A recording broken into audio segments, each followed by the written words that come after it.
Sila nasasanay na diktahan ang Senado kaugnay sa gusto nilang mangyari sa impeachment. Pwes kung trabaho ng ilang mambabatas na maging sunod-sunuran kay Speaker Romualdez na gusto klaro itong impeachment na ito, hindi namin trabaho yan sa Senado. Hindi ko rin trabaho yan bilang tagapangulo ng Senado. Para sa akin, gagampanan namin ang aming tungkulin ayon sa aming paniniwala na tamang proseso na naaayon sa batas. Nung inupuan nila na mahigit 2 buwan itong impeachment complaint, may narinig ba sila sa amin? Nakalagay din sa rules nilang immediately ibibigay ng SecGen yung impeachment complaint sa Speaker. Hindi nila ginawa yon sa loob ng mahigit 2 buwan. Narinig ba silang reklamo sa amin? Ginalang namin ang kanilang pasya, proseso at pagdidesisyon. Yan sana ang inaasahan ko rin sa kanila. Subalit maging ganun pa man, hindi ko pwede silang gawin, piliting gawin o hindi gawin ang particular na bagay. Gayon din sila. Kung nais nilang maging sunod-sunuran sa gusto ng kanilang Speaker, pues hindi po namin trabaho yan. Alright mga kababayan, so tayo po ay magre-react po dito sa interview ni Senate President Chis Escudero dito po sa SMNI, kung saan talagang pinalagan niya po itong si House Speaker Martin Romualdez, no, na hindi siya magiging sunod-sunuran sa kung ano sabihin nito at wag siyang igagaya or wag igagaya ang Senado sa ginagawa nito sa Kamara at sa ilang mga mambabatas na tila sunod-sunuran sa mga gusto mangyari ni House Speaker Romualdez. So talagang sinabi ni SP Chis Escudero na siya po ay susunod sa tamang proseso, no, at hindi siya magpapa-apekto dito nga po sa mga sinasabi sa kanyang likuran kung meron man, at pinipressure siya, no. At ito nga po yung tungkol sa impeachment case ni VP Sara, kung saan gusto na pong simulan yung impeachment trial.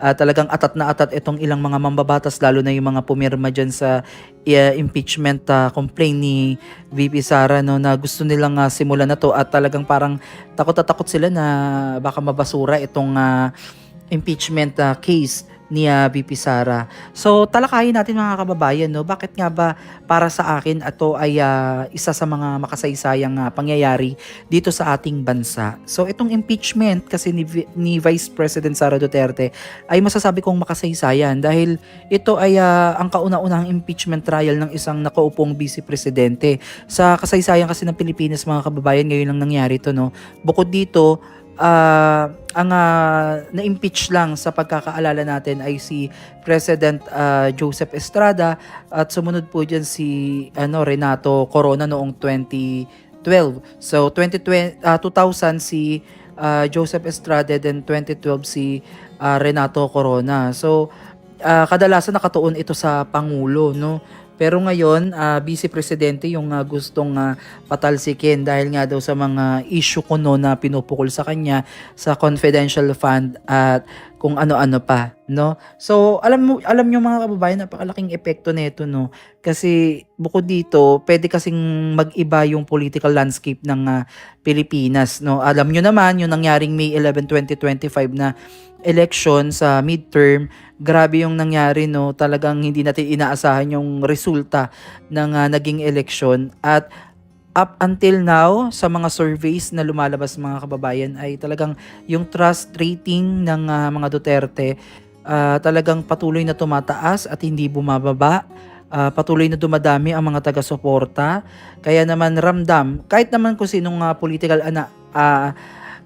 mag-a-analyze nito ay talagang masasabi talaga na grabe pa rin yung epekto ng Duterte sa ating politika. Aside from that, itong impeachment mga kababayan ay may epekto din sa checks and balances, no? Kasi ang impeachment trial nito ay pagsubok sa sistema ng check and balances sa gobyerno. So ang Kongreso, lalo na ang Senado, ay kailangan ipakita na kaya nitong maging patas at hindi maimpluwensya ng politika. Kaya nga super pressured na po yung nangyayari dito sa Senado at sa Kamara. Talagang halos araw-araw talagang trending sila sa social media at sa mga mainstream media. At kung maaalala ko nga mga kababayan, itong si Senator Amy Marcos ay may isang short clip interview din kung saan sinabi niya nga po na bakit dinidelay pa kasi itong impeachment trial.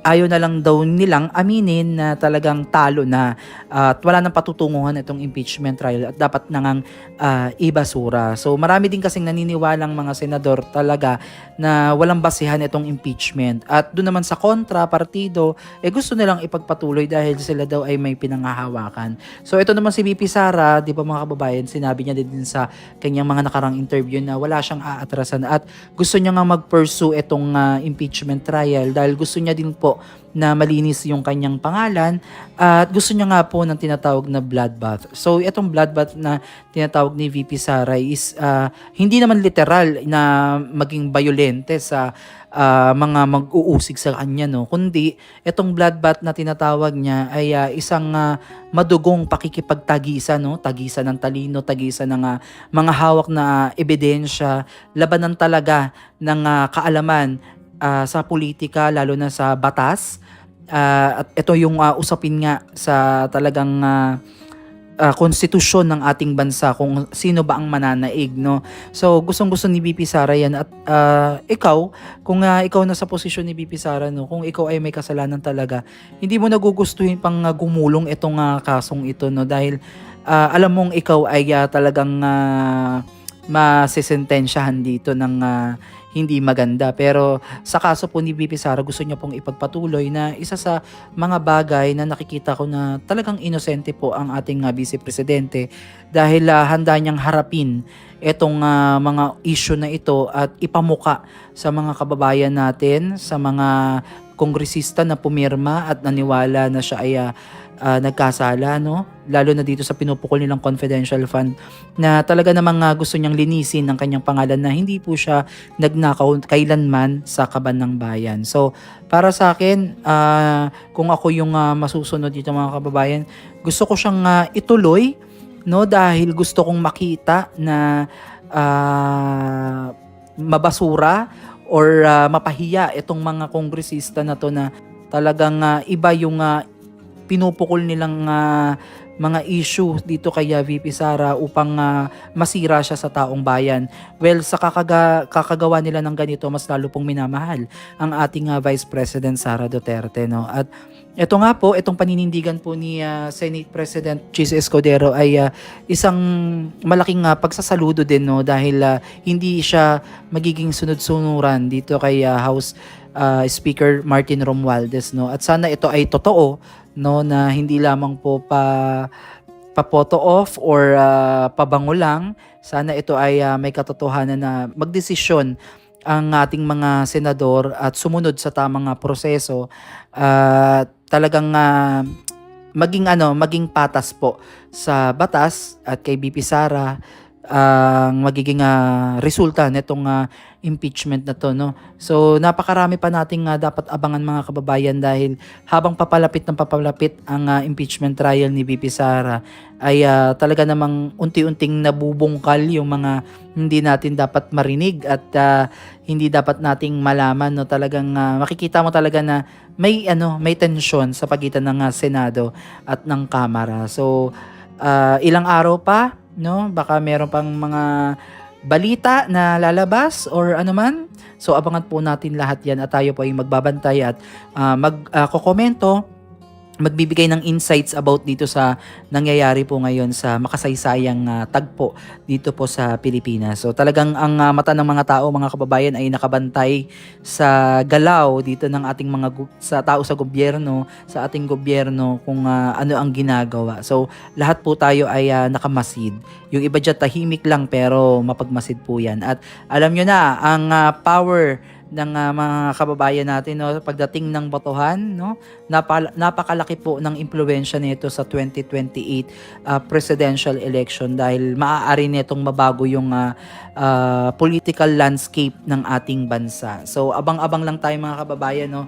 Tignan natin kung gaano kalakas ang power ng Duterte lalo na sa Mindanao, Luzon, Visayas, Mindanao. Tignan natin, no, kung ano yung epekto nitong impeachment na to. Talaga namang magkakaalaman. Sabi nga ni BP Sara na sa kanya nga daw yung huling alas. So ano kaya yun, no, mga kababayan, no? Kapanabik, no? Ayaw na sana nating mangyari to dahil marami pa tayong dapat pagtuunan ng issue. Pero sa kabilang banda, kailangan din talaga nating malaman kung ano ang katotohanan. Muli maraming salamat at God bless po sa inyong mga kababayan. Comment down below ang inyong mga opinion at ano yung gusto nyong idagdag dito sa aking naging reaction dito sa sinabi ni Senate President Chis Escudero. Muli maraming salamat at God bless po sa inyong lahat.